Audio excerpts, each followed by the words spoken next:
गगनभेदीचे पत्रकार अनिल थत्ते यांनी या ठिकाणी आपली एक क्लिप प्रकाशित केली आणि त्यामध्ये असं म्हटलेलं आहे की गिरीश महाजनांच्या रंगल्या रात्री अशा.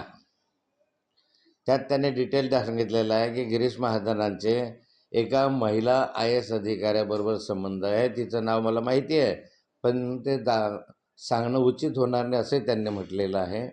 आणि त्यांनी हे सांगितलेलं आहे की अमित शहांकडे ज्यावेळेस मंत्रिमंडळाच्या विस्तारासाठी व्यवस्था झाली त्यावेळेस अमित शहांनी गिरीश महाजनांना बोलवून घेतलं होतं आणि त्यांना सांगितलं की या महिला IAS अधिकाऱ्याशी तुझे संबंध आहे. याने सांगितलं होतं की नाही, माझ्या अनेकांचे संबंध आहे, कामानिमित्त मी बोलतो वगैरे वगैरे. तरी त्यांनी अमित शहांनी त्यांना सांगितलं की तुझे कॉल डिटेल रिपोर्ट आमच्याकडे आहे आणि रात्री 1 वाजेनंतर दिवसभरातून 100 वेळा तुझे कॉल तिथे झालेले आहेत आणि त्यामुळे आता तू काही सांग, पण तुझा CDR खरा बोलतो, रोज बोलायचं काय कारण आहे वगैरे वगैरे काही प्रश्न अनिल थत्तेंनी उपस्थित केलेले आहे.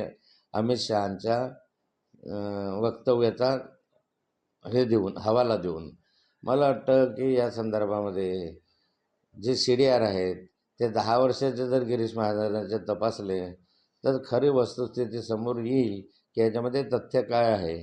अशा रंगल्या रात्री, त्याच्या गिरीश महाजनांच्या रंगल्या रात्री असं अनिल थत्ते यांनी म्हटलं आहे. त्यामुळे जर तथ्य आता बाहेर येईल.